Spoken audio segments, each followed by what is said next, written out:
구독자 여러분들 반갑습니다. 이 선생입니다. 저번 주 금요일 이후로 현재 시장 자체는 굉장히 안 좋지만 이 정치 관련주들이 급부상하면서 시장을 주도하고 있죠. 자, 그래서 오늘도 이 코나이 장 초반부터 높은 거래량 실리면서 급등을 하였습니다. 25% 상승하면서 장을 마감하였는데 이 정치에 대한 옳고 그름을 따지기보다는 정말 객관적으로 수익을 낼 수 있을 만한 종목이 뭐가 있는지 어떻게 대응을 해야 하는지 말씀을 드릴 텐데, 파면이 되고 나서 역시나 제일 크게 빠르게 움직이는 건 이 정치 테마주죠. 앞으로 60일 이내에 선거를 치러야 하고 그 기간 안에 빠르게 큰 수익을 낼 수 있는 게 이 정치 테마주일 텐데, 우리 주주분들도 아시겠지만 이런 테마주들은 이 하이 리스크 하이 리턴을 내포하고 있습니다. 자, 그래서 더욱 대응하기 까다롭고 이 개인 감정이 들어가면 안 되는 것인데, 지금 이 시장을 주도하는 테마주 중에서도 지금 이 이재명 대표 관련주들이 장악을 하고 있죠.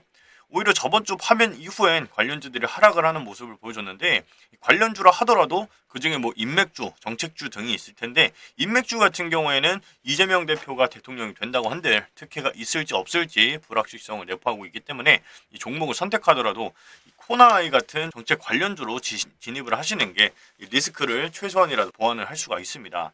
그중에 정책 관련주로 뽑히는 것이 바로 이 코나아이인데, 코나아이 같은 경우에는 기본적으로 뭐 스마트 카드 및 IC 공급과 코나카드 지역사랑 상품권 등을 운영하는 회사입니다. 이 재무 상태로도 매년 흑자를 바탕으로 이 현금성 유보금이 많이 쌓여 있고 실적이나 전망도 아주 양호한 기업인데, 과거 이재명 대표가 경기도지사 시절에 이 지역 화폐와 연관되어서 정치 테마주로 꼽혔습니다.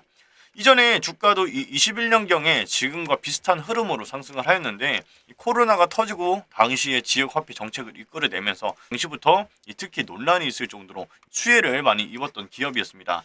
자, 그래서 이제 다시 새로운 대통령을 뽑아야 하고 후보들은 그에 맞춰 이 서민들이 원하는 경제를 만들고 유권자 달리기에 들어갈 텐데, 이 코나이는 그런 것에 잘 맞닿아 있는 지역화폐 관련주이기도 하죠. 코나이가 이 단순히 이재명 관련 인맥주로 반짝이는 종목이 또 아닌 것이, 이번 경기 지역 화폐 공동 운영 대행사로 코나이를 최종 선정을 했습니다. 2019년부터 9년간 운영을 하게 된 건데, 경기 지역 화폐 발행 규모로는 무려 이 4조 원짜리 사업입니다. 정책과 관련되고 이재명 대표 관련주로 인해서 만약 이재명 대표가 당선이 된다면 주가는 천정부지로 솟아오를 것으로 전망이 되는데, 한마디로 이 정책 관련 대장주로 볼 수 있죠. 자, 그래서 지금 기관들이나 세력들도 엄청나게 물량을 모아가면서 매집을 하는 것으로 보이는데, 이 재료도 좋고 흐름도 좋지만 앞전에 말씀드렸듯 이 정치 테마주란 것이 하이 리스크 하이 리턴인 만큼 세력과 단타꾼들이 모여있기 때문에 이 하락세로 전환이 되었을 때 순식간에 급락을 할 수가 있고, 당장에 내일이라도 하락세로 전환이 된다면 짧은 순간에 엄청난 이 손실을 볼 수가 있습니다. 그 반대로 이 순식간에 수익을 엄청나게 볼 수 있는 종목으로도 볼 수 있겠죠. 그럼 제일 중요한 건 뭘까 하면은 바로 대응이겠죠. 정치 테마주라는 것이 일단 여론 하나로 움직인다라고 볼 수 있는데, 사실 이러한 정책주로 수익을 볼 수 있는 종목은 코나이뿐만 아니라 많이 있죠. 검색만 해보셔도 쉽게 정치 테마주들을 정리해놓고 나열한 표를 찾아보실 수 있을 텐데, 우리에게 가장 중요한 건 이 매수하는 타이밍과 매도하는 타이밍, 바로 이 두 가지뿐이죠. 우리 주주분들이 의아하신 것이 이 파면 선고가 나오기 며칠 전부터 이재명 대표 관련주들이 일제히 올랐다가 내려갈 때는 다 같이 빠지는 이 공통점을 보셨을 겁니다. 정치 테마주는 정책과 관련된 종목이라는 것을 이 세력들은 이미 알고 있다는 거죠. 이 정치 테마주가 이런 게 정말 무서운 건데, 그래서 이 개인적인 감정에 휘둘리지 않고 정말 객관적으로 판단할 수 있는 결단력과 앞서 있는 정보가 제일 중요한 거겠죠. 자, 그래서 이 세력 매수 신호를 보고 급등 직전에 맞게 이 매수 타이밍에 맞춰 매수 들어갈 수만 있다면 수익을 내기가 너무 좋은 시장인데, 사실 이러한 타이밍을 보는 것은 정말 어려운 것이 하나도 없습니다. 단지 이 개인 투자자분들이 직장 업무를 보시면서 실시간으로 이 HTS를 확인하기가 어렵기 때문인데, 그런 것 때문에 이 타이밍을 놓치시는 것이 대부분이죠.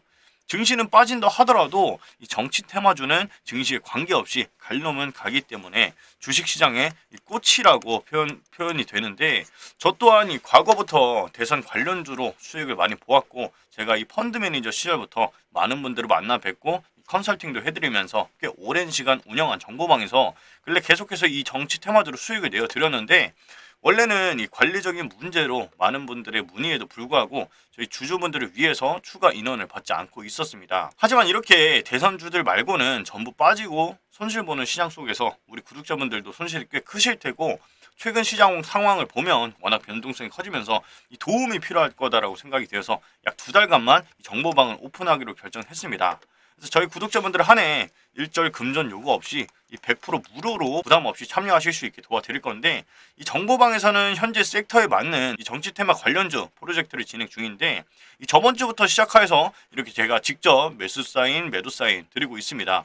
그래서 오늘 같은 경우에도 세 종목을 추천 도와드렸고, 저번 주부터 잡아왔던 종목들도 매도 사인 나가면서 이익 실현하였는데, 꿈비, 유라테크, 평화홀딩스도 시간 보시면 장 전에 추천 도와드리면서 장중에 이 매도 사인 나갔었죠. 유라테크는 매수가 대비 13%, 평화홀딩스도 매수가 대비 25%, 그리고 꿈비도 상한가 진입을 했지만 매수가 대비 13%의 매도 사인이 나갔습니다. 주의하실 점은 매수가와 비중, 매도 사인이 정확하게 나가다 보니까 그대로만 따라해 주신 것을 추천드리도록 하겠고요. 아무래도 개인적인 생각이 들어가면 리스크가 발생할 뿐더러 오히려 손실을 발생할 수 있기 때문에 이 매도 사인만은 특히나 잘 따라와 주시면 원활하게 이 수익 보실 수 있을 겁니다. 현재 소통방에서는 이 대선주 위주로 추천이 나가고 있지만 근거 없이 들어가는 것이 아닌 미리 정보성을 받아보면서 우리 구독자분들에게 추천을 도와드리고, 이 대선주뿐만 아니라 제가 저희 채널에 올려드렸던 종목들과 개인적으로 가지고 있다라고 하시는 종목들까지 현재 시장 상황에 맞게 이 실시간 대응도 도와드리고 있습니다. 입장 방법은 간단한데요. 이 공략 주방 참여하시는 방법은 영상 하단에 이 더보기란 클릭하시게 되시면 제가 링크를 하나 걸어 놓을 겁니다. 더보기란 클릭하시면 이런 화면 확인 가능하실 텐데, 이 첫 번째 링크 누르시게 되시면 제 개인 번호로 문자 보내주실 수 있게 설정을 해 놓았고, 자동으로 이 수익이라고 텍스트 작성이 돼 있을 겁니다. 그러면 전송 버튼만 터치를 해주신다면 제가 문자 확인 후 공략 주방 링크 공유 도와드리고 있습니다. 혹여나 문자 보내는 링크 클릭하셨는데 오류가 나온다라고 하시는 분들은 상단의 번호 010-3074-7429번에 문자 수익이라고 직접 보내주시면 제가 확인 후 회신 드리겠습니다. 구독자분들의 한 해 일절 금전 요구 없이 운영되는 방이니까 안심하시고 입장하셔도 되겠습니다.